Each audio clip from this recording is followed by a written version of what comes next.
I've been thinking a lot, Katelyn, about our conversation last season with Father James Martin. Do you remember it? I do. I've gone back and listened to it a couple times.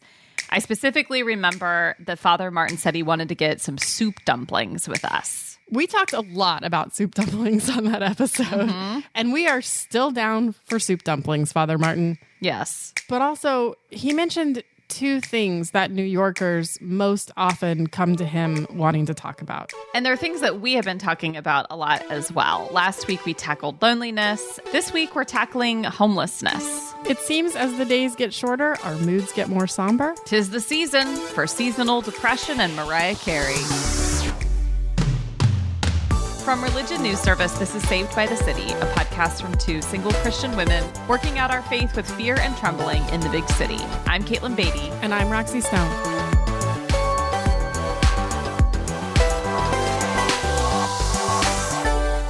Our producer actually didn't want us to do this episode. He thought it might be a bit of a downer. You know, he has a point, but we want to assure you, Jonathan, we will be back to talking about online dating and demons before you know it.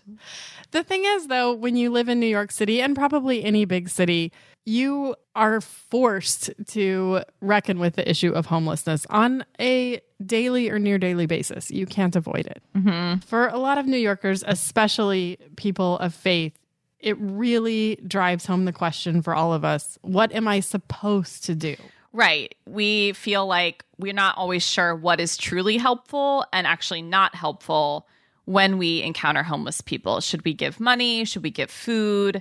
We have a lot of options and not entirely sure which is the best or truly the most helpful in encountering our homeless neighbors. But then the question for me was, what is my relationship going to be with the people who are experiencing homelessness that live in my neighborhood who I see over and over again? And that's where I feel like I've gotten really hung up and I don't know what to do. Is like, do I learn people's names? Do I stop and talk? Do I bring a cup of coffee? Like, I see people doing that and interacting with the people who are on the streets regularly, but it's a complicated question. Well, there are so many complicated questions in this. And I think the tensions that we have to live in as New Yorkers around this just are exhausting in a lot of ways, and they don't go away. But we have to figure out a way to live that's in line with our faith and with our values.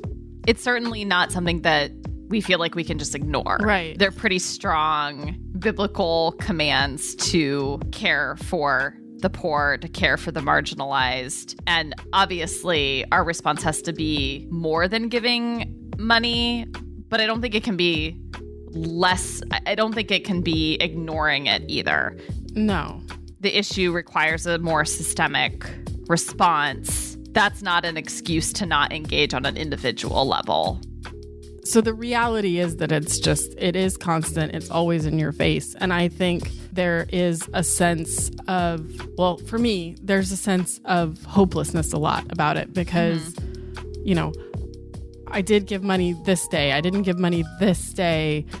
Either way, the homelessness persists. And it's so much bigger than what I can do. And I think that's where a lot of us start to really freeze up. Well, there is also questions around safety. And when I say that, I don't mean to suggest that interacting with a homeless person is inherently unsafe.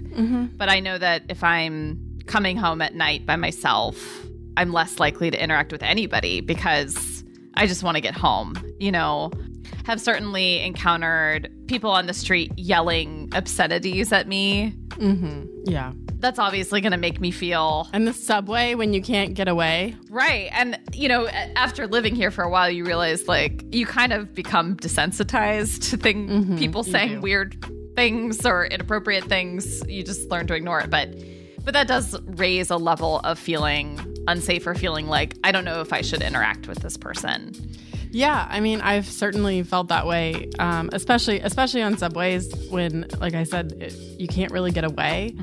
Like a month ago, a woman kicked me in the stomach. I mean, she was yelling And she just kind of like kicked out, and just, I was walking by and she caught me. It wasn't like really directed at me. And then she was just like shouting at everyone on the train. And we all just kind of had to sit there, you know, until we got to the next stop. And that kind of situation is just, it's very tense. You don't know what to do. And you feel simultaneously guilty for feeling afraid and nervous. And also, I don't know how, in many ways, to be what Jesus calls me to be in New York without it becoming a life-consuming, I guess it's supposed to be.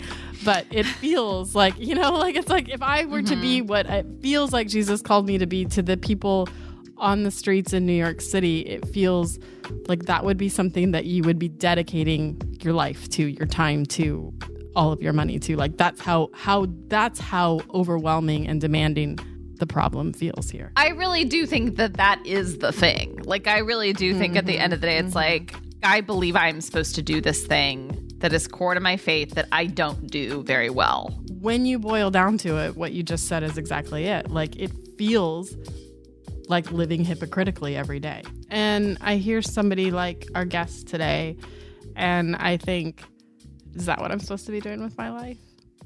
Like not making podcasts and editing a newspaper, but actually working at a homeless shelter, or working for the poor, or working as an advocate. I think we should still do the podcast, no matter what you decide. I think so. I mean, even if we become like Dorothy Day 4.0. Because Dorothy Day would have had a podcast, y'all. She would have had a podcast. She totally would have had a podcast. Well, I have a feeling that our guests today might actually affirm your sense that this could be like a lifelong thing and a whole life thing rather than an occasional thing.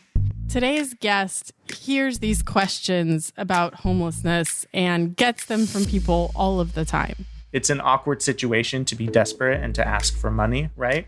So maybe that can, let you breathe a little bit of a sigh of relief, knowing, okay, this is awkward for both of us. Let's get through it together. Kevin Nye is a Fuller Seminary graduate and advocate for homeless people in Los Angeles. Yes, we're fine with the occasional West Coast rep. Our conversation with Kevin is coming up just after the break.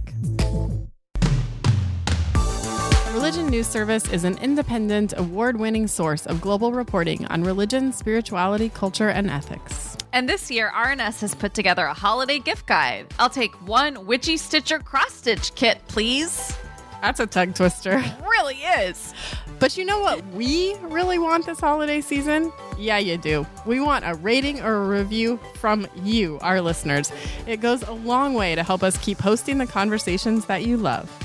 You can also email us at sbtcpodcast@religionnews.com. We want to hear from you, and we will reply.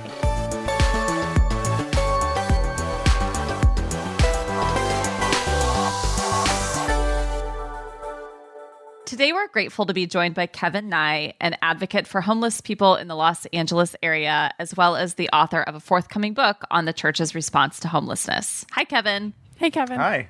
Happy to be here. We want to hear a little bit about your story and what really got you into the work that you're doing as an advocate for the homeless in LA. Yeah, I came out to Los Angeles to go to seminary at Fuller. I graduated and was not looking for a traditional ministry position like in a church. Having been really influenced in seminary toward God's heart for the poor and liberation theologies, I set out looking to do something with my life and with my work that had some sort of impact, some sort of meaningful effect for the most vulnerable in the city. And living in Los Angeles, very, very quick and easy to recognize that homelessness is the predominant issue that affects the most vulnerable in the city. And so I applied a few places. A friend was working at one and told me about an opening, and that was over 5 years ago that I joined there and haven't really looked back.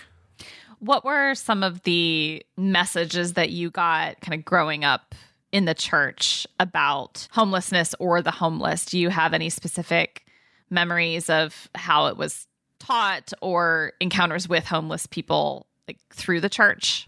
Yeah, it's very general. The church I grew up at is located right next to a freeway off-ramp. It was pretty common to see an unhoused person standing there with a sign asking for food and money on my way to church. And I can't say that we talked about that a lot.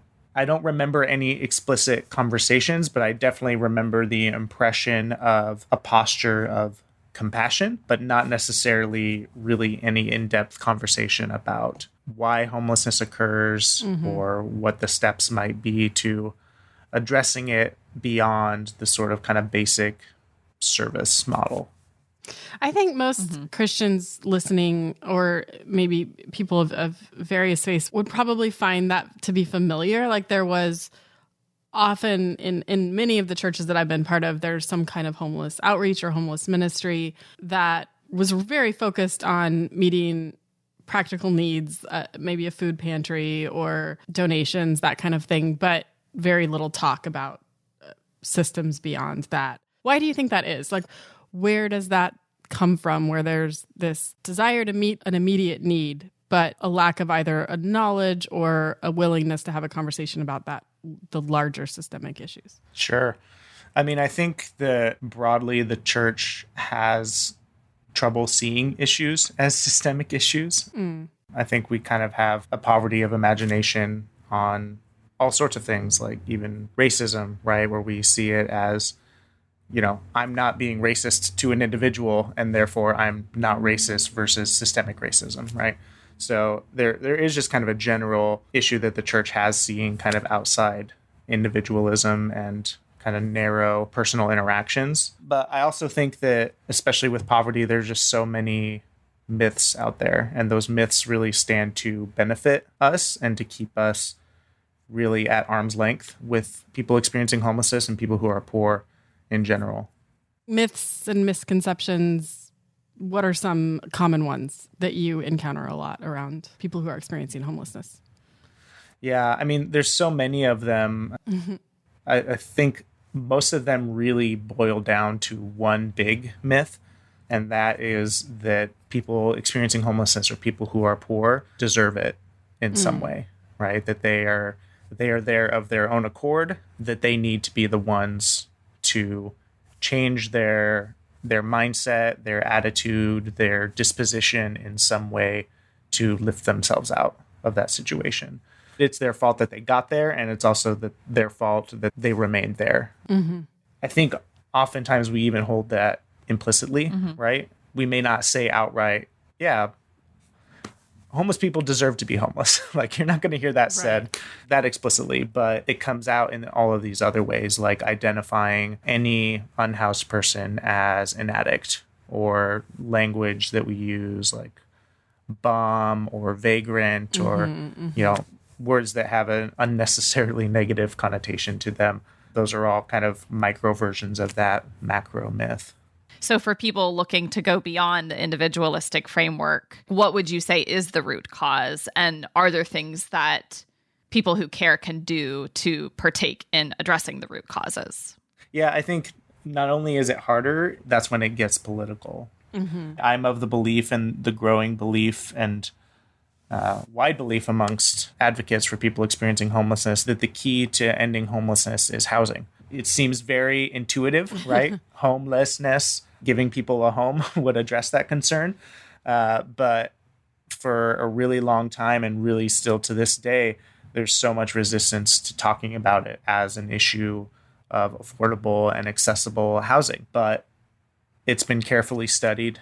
We know that in cities where housing is more expensive, homelessness is that much higher. And in places where cost of living is lower, homelessness is lower, even though they still have all of the other risk factors that you might associate with homelessness, like mental illness, drug use. Some of the things that we say are what causes homelessness, those all exist amongst people who have housing, right? But it's really access to housing that you can afford or that you can actually stay in that causes and determines whether or not a person is going to be living on the streets. Besides affordable housing, what are some of the factors that keep people homeless? Yeah, homelessness really is cyclical. and it gets worse the longer you experience it.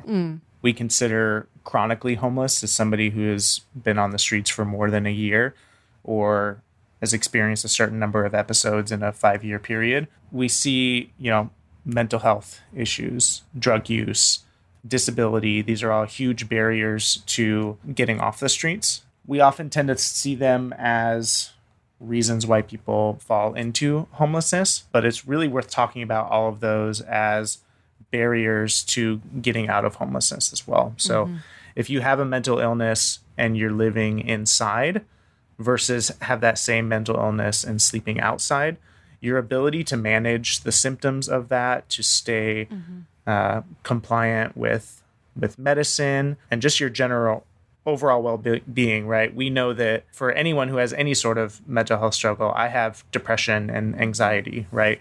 Those things get made worse by outside factors, right? Even though I always have them, they are worse at times than others because of the situation around me. And the same is true if you take it up to, paranoid schizophrenia or bipolar disorder. Like somebody's ability to manage those when all of the outside factors are they're sleeping outside, they have very little control over their life, they're not able to get a lot of sleep, they don't have access to transportation to get to various appointments, their mental health decompensates a lot faster. The same is true of substance use. We see that homelessness causes substance use at least as much as substance use causes homelessness. That substance use is a way of coping with untenable life on the streets. The longer that people do remain unhoused, the harder it is for them to get into housing. And when you add on top of that criminalization efforts, whether it's, ticketing folks for setting up a tent on the sidewalk or having a shopping cart or loitering or panhandling, like all these things that we've started to criminalize and are kind of, at least in LA, we're starting to go back to that, which is very disappointing. Crimes that are clearly focused on people who are living on the streets. Yes, exactly. Those tickets stack up. They become warrants. They become incarceration. And every time that happens, any progress that a person has made toward housing, toward care, is basically reset back to zero. They lose touch with outreach workers. If they're applying for jobs or maybe even they have a job, that's gone, if they're incarcerated. And it just becomes this very, very cyclical issue that really seems to have no way out. So Roxy's and my encounters with people living on the street, which is a pretty common occurrence in New York. And I think it didn't take long for either of us to realize that we would be approached on the street regularly. What is the right response? Is there a right response? Because I think we both feel like we want to do the right thing. We want to do the loving and helpful thing, but not entirely sure what that looks like. Having thought about this a lot, the advice that I tend to give people is if you know you're going to have those encounters, which if you're living in New York, LA, or really work in any kind of urban setting, any big city, you're going to have them, is to really think about what you want your response to be ahead of time. And so there's a few things that you can kind of put in place to help you in those interactions. And granted, they're never going to be perfect. They're never not going to be awkward. I think it's important to note that they're also awkward for the other person. It's an awkward situation to be desperate and to ask for money, right? So maybe that can, let you breathe a little bit of a sigh of relief, knowing, okay, this is awkward for both of us. Let's get through it together. But on top of that, I like to remind folks that in no other big systemic justice issue are we confronted on an almost daily basis with it in the form of a vulnerable person. So it's important to know that it isn't normal. It shouldn't be normal, even though it is very common. So knowing that, I think, gives us a little bit of grace for ourselves and for the situation. But to do the best that we can in them, I recommend setting some boundaries ahead of time. Knowing that you live in New York, knowing you're going to have these interactions a lot, knowing what are the situations where you are comfortable giving money and what are the ones where you're not. Often when we're making those decisions in the moment, we might be unwittingly making assumptions about whether or not they're being truthful based on race, based on gender, based on how, quote unquote, dirty or unkempt they look. Our brains are trying to make a decision in an awkward encounter, and we might be doing it a lot for the wrong reasons. So sort of knowing under these circumstances, I say yes no matter what, and under these I say no matter what. And whatever those may be. I want them to not be based off of, myths and misconceptions. So doing that personal work and that research is helpful. But I would also say, outside of setting boundaries around when you give money, knowing ahead of time what is my personal response to homelessness in my city or in my neighborhood, kind of establishing in what way are you engaging that issue. Maybe you're doing it in a broad sense. Maybe you do community organizing. Maybe you support a local nonprofit that does good work. Having that answer for yourself can really help you in those interactions to decrease the amount of kind of guilt, shame, and anxiety that always enter in. I really appreciate that. And I like what you said about having a plan ahead of time and working to avoid bias that way as well. I was struck by a sign that someone was holding that I encountered several weeks ago that I have not been able to erase from my mind, which his sign said, "I might as well be invisible." And it really broke my heart. And I've thought about it a lot. Like, I don't want to treat homeless people like they're invisible, but I always wonder how to say no in a way that is respectful and humanizing and doesn't make someone feel invisible. Yeah. I mean, as much as possible, I recommend to people not to pretend like they don't see or hear them. The phrase that I use the most often is, "I'm sorry, I can't." And for me, that phrase, it's apologetic. It's recognizing that, I wish I could give. I recognize your need. I'm not dismissing you. But it's also not going into the reason why I can't. Thank you so much for your time today, Kevin, and for helping us have more grace and compassion as we think about homelessness and our neighbors who live on the streets. For listeners who really are ready to move beyond kind of an individualistic care approach to something more like advocacy, where do you suggest that they turn? Sure. I definitely recommend often that people get involved in very local politics. All of those kind of down ballot measures, the ones that have letters and numbers attached to them, that when we see them, we're like, "Ooh, I forgot to look up this one." Those are the ones that really make a difference in the lives of people experiencing homelessness and the people who are on the margins of that. I tend to look to advocacy groups that I know are doing really good work in the realm of homelessness and take their advice on that. Getting to know who those groups are. They're usually very active on social media, so it costs you almost nothing to at least get that into your daily stream of what you're consuming, right?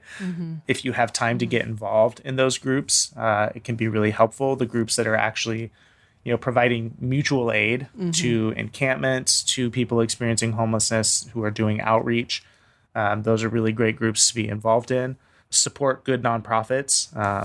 And that also takes a lot of research, unfortunately. But yeah, really, I think it comes down to changing our imaginations and our perceptions around, what we see when we see a person experiencing homelessness, when we see encampments. If we can do that, then I really think the rest of it becomes pretty self-evident that we need to support the building of affordable housing, even if it's going to cost us a little in our property value to have it come into our neighborhood. I think we need to support drug treatment. We need to support mental health facilities, ones that, actually help people in a dignified and humane way. It is going to be a wraparound thing to address all these issues, but it comes down to affordable and accessible housing where people are. Thank you very much. Absolutely. Yeah. Thanks, Kevin. Yeah.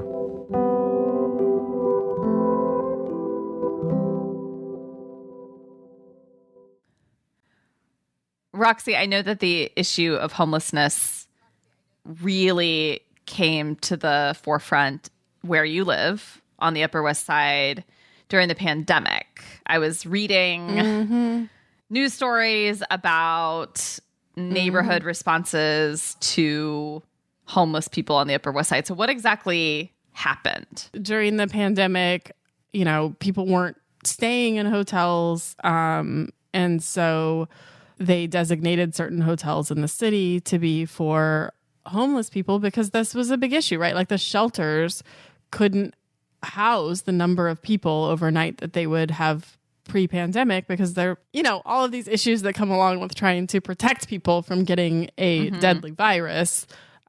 Shelters were not exactly the most safe places for that. So they designated various hotels throughout the city as places where people who are experiencing homelessness could live and stay instead of shelters. And a couple of those were on the Upper West Side. And it caused an uproar, in particular among Upper West Side moms who had their own Facebook groups and talked a lot about safety, right? Like this was the thing that came up. Like our kids aren't safe. There's needles on the street. There's homeless people asking us for money while we drop off our kids at school. Like there were all these concerns that always centered around safety. Like whether or not there was actually any real threat, it was really like the increased presence of homeless people like made some people there feel a certain way. Right. Like, yes, we want to support homeless people, but not in our backyard. And it certainly did change having those hotels up here. Like there did change the dynamic and nature of the neighborhood a little bit. I mean, it wasn't nearly as crazy as people painted out to be, but there was certainly a change, and you were certainly encountering more people who were clearly experiencing homelessness. You encountered them on a much more regular basis. We wanted to talk to a fellow New Yorker who became central to the conflict on the Upper West Side last summer and who has also experienced what it's like to live on the streets. The shelters are extremely dangerous. These congregate settings are horrifically dangerous. Most people that have been to prison describe them as just a step below prison. There's no consideration for the psychological effect of having to be fed like an animal. Shams DaBaron rose to national prominence last year as the homeless hero. Now he's become an advocate for affordable housing in the city. Welcome, Shams. I'm glad to be here. So I guess to start, if you could just kind of briefly share a little bit about your story and kind of how you became the homeless hero and at the center of this advocacy effort for homeless on the Upper West Side. I mean, the long, short story is I've been a foster child since the age of 2. I grew up in foster homes, and around the age of 10, I started experiencing homelessness. By the age of 12, I was permanently discharged into the streets with no safety net. And I had to navigate from that point of view. Everything was not all gloom and doom. So let me just put that disclaimer out there. I'm one of the pioneers of hip hop culture. I helped to develop the culture from the early 70s through the 80s and 90s, etc. Also, I was always an academic star. So despite struggle, I was always great in school and et cetera, and done a lot of impactful things. However, as I started to have children and navigate into adulthood, I struggled with homelessness on and off, and just trying to maintain my family and stuff like that. I raised my son since he was a young child, a baby, and I raised him throughout his junior high school and high school years in family shelters. So I spent a significant amount of time in that experience.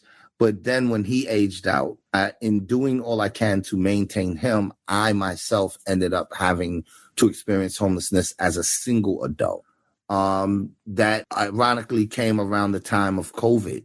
When that happened, I had already started pushing back at the way things were. It was an extremely hostile environment, unprofessional staff, and the food was absolutely horrific.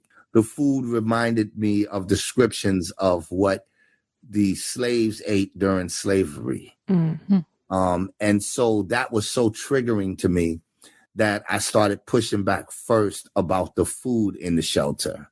We published a newsletter. And in that newsletter is where I started. I'm good at writing. I started writing under my name Shams. But when I wanted to push back, I couldn't push back under that name, because to complain about conditions and stuff like that, you get retaliated against. And so I developed the Homeless Hero as a name that wouldn't be about me complaining for myself, but it would be representative of all of us that was there and all people that experienced homelessness. And the name The Homeless Hero was derived or inspired by Joseph Campbell's book, A Hero with a Thousand Faces, from which we get something called the hero's journey. Right. And as a writer, we use that as a template in our storytelling and how we tell stories.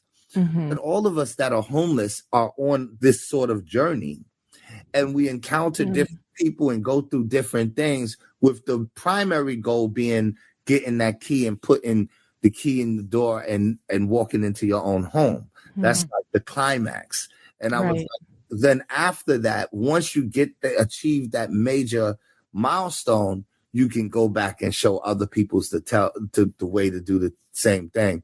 So the Homeless Hero was designed to represent not just me and speak for just me, but it's really to represent all people. And that's how the name was born in the first levels of my advocacy.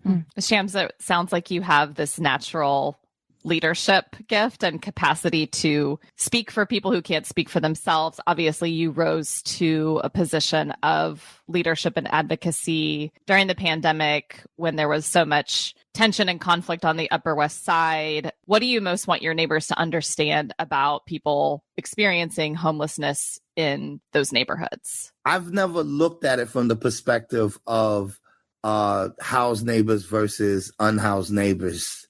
I never took that narrative. I warned before we came to the Upper West Side when we were at the Washington Jefferson Hotel, and the press release went out saying that 283 men in recovery that are addicted to drugs and dealing with mental illness are being moved to the Upper West Side, a community that I lived in myself for over 10 years on and off. I said, there's going to be problems. There were problems at the Washington Jefferson Hotel in Hell's Kitchen. There's always problems in the Bowery where our shelter was. And my contention was, you just putting us from place to place is not going to eliminate people that need a higher level of care. Right. The problem is we don't have services. We're just being warehoused. So no matter where you put us, it's going to be a problem. And when we moved to the Upper West Side, everything that I said would happen happened within those first 2 weeks. I didn't have a problem with the complaints because many of the complaints were valid. They were legitimate complaints. What I had a problem with was the media portrayal. The media portrayal was wrong because a lot of what they were attributing to the men of the Lucerne in particular was really something that was a street homeless problem, not something that was the behavior of people in the Lucerne Hotel, making us look like we were what the New York Post called scum, others called vermin. It was so horrible. And men that had been through jail, that been through all types of manner of hardship, these men were broken down. Many would come to me in tears. There was one guy that is nearly 6 something, a huge guy. We called him Biggs. And he would come into the group. I get him out there, bring him to the group, and he would break down in uncontrollable tears and say, Shams, this same guy keeps calling me an N-word, and I don't want to go back to jail. And I was like, this is crazy. And now you start to see that people are looking at us in this way. You know, I think one of the things that I picked up on as you were talking was, you talked about street homelessness and you talked about the difference between that and being in a shelter. And I think a lot of listeners probably wouldn't know that that's a difference, but when you think about, the experience of people who are homeless, what are some of the common experiences or common daily challenges that people are facing? That's a good question. So you know, whether there is a difference between being in the streets and being in a shelter. And I'll tell you this, for me, from my own experience, I felt more dignified and safe in the streets as opposed to being in a shelter. Oh. The shelters are extremely dangerous. These congregate settings are horrifically dangerous. Most people that have been to prison describe them as just a step below prison. People don't understand the psychological and physical, well, obviously the physical effect, but there's no consideration for the psychological effect of having to be fed like an animal. Like animals get fed better, get treated better. This is in the shelter experience. And so many people who you see on the streets they've been through the shelter experience, and many choose the streets over the shelter. Myself, I did that because after a while, the shelters became not just that stuff that I just mentioned, but it also became a dangerous environment. They paroled tons of people from jail, like 40%, put it that way, of the parolees coming from upstate are paroled to the shelters. So that's an uncomfortable environment. Not because of the parolees, because many of them are really breaking their necks to stay out of trouble. Right. Because I describe those shelters as being drug dens. I describe those shelters as being death traps. And you're either going to die slow or quick. I saw people dying every week from overdoses. No one checks the data on deaths from overdose in these shelters, because that would show you that there's no real, these are just places where they warehouse you, but they also are breeding grounds for drugs and other type of abuse. There are rapes that go on there. So just think of the psychological toll that it has on you when you have to live in fear. You have to sleep with your eyes open, with your clothes on, your shoes on, because the minute you close your eyes, you can be robbed and wake up and not know who robbed you. Those environments are different. That's the shelter experience. There are no services on site. If you listen to them, to how the city projects themselves, they say that, well, we want to put them close to where they can access services, because what it is most people that need services, they have to travel all throughout the city to obtain those services. It's not like the services are in the shelter.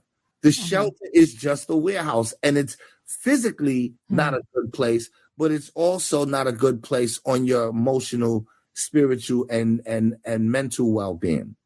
So with street homeless, from my personal experience, I decided to go back into the streets because on my park bench, I had my space. I figured out my level of security, which was 100 times safer. Well, let me try to be a little realistic. 95% safer than being in a shelter. And I felt more dignified. I woke up every morning. I went to Planet Fitness. I took a shower, put my clothes in the locker, went to Starbucks. I was able to have a routine that allowed me to stabilize myself. I knew the soup kitchens that served better food than the shelter did. So it was like I was able to survive better like that. On super cold nights, I knew what trains to ride.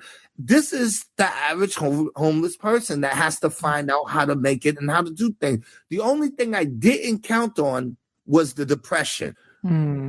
Didn't identify it as mental illness.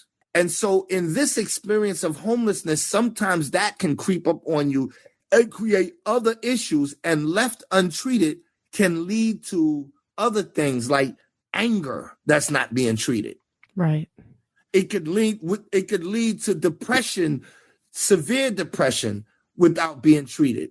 And you could end up hurting somebody or hurting yourself.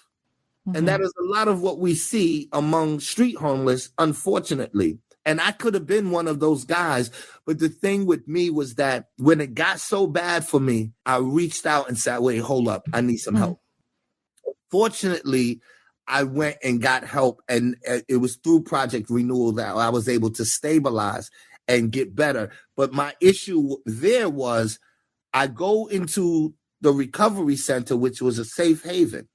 But I walked right into the shelter, which was a drug den. So it was like, my issue then was there's no synergy between the shelter component and the services, and those services component. It sounds really important for there to be open lines of communication for the services and resources to be connected to the shelter system. That is one of the most important things. I've dealt with so many of these people in this last year and change, and I know that I'm effective in addressing. I'm talking about directly impacted people, people with mental illness, people with substance abuse, people coming from prison, people that did 25 years. I'm able to deal with them because first I start with compassion. I start with, I care about you. I don't have all the answers. I don't know everything, but I care about you. Let's just start there. Like I'm not a hostile person, and I listen to them. And most of what you see me do in my advocacy is reflection of what I get from engaging them, because I want to speak not just for myself, but for all of us. And the only way I can do that properly and do justice to us is by engaging them. But I also engage the community. Thank you so much for modeling what it could look like to listen well. Thank you for your leadership, for modeling that for us so well. Thank you. And I appreciate you so much. And if I can have one final word, is another important aspect of what we did was involve the faith community. Mm-hmm. We started something called the Soulful Walking Talks. Yes. And those Soulful Walking Talks brought together faith leaders from across the city, many from the Upper West Side, to actually engage and really break bread and just politic. We call it having rap sessions with, not to, with the directly impacted people like myself from the hotels. Mm-hmm. And many of them, there were some who would be in tears, but many of them would say, look, I help the homeless, I do this and I do that, but I've never been this close. And I've never understood it until I sat and talked and we started doing these Soulful Walking Talks. And many of those faith leaders said that they were transformed from that experience of being able to engage us. And the same thing happened with many of the residents, being able to stand and break bread not in a church or a synagogue or a mosque, but just in community. They were able to get this spiritual connection and end up going back. And we went from looking at each other and said, yo, man, what you looking at? To, hey, brother, how you doing? How's everything? Man, I love you, man. I love you. And that's that has never been my experience in the shelters until this experience at the Lucerne. Yeah, that's such an important reminder, and what a beautiful description of a community that was created on the Upper West Side. That's just such a beautiful vision. So thank you for sharing that, Shams. Yeah, I think we get a lot of, as you said, we heard a lot about the scandal of it or the uproar of it, and not as much about what you're describing, which sounds much more hopeful than what we heard a lot of. So thank you for giving us that. Thank you, and I appreciate you for having me. And when you're all broadcasting it, let me know. So if I can share it with my audience, that would be great.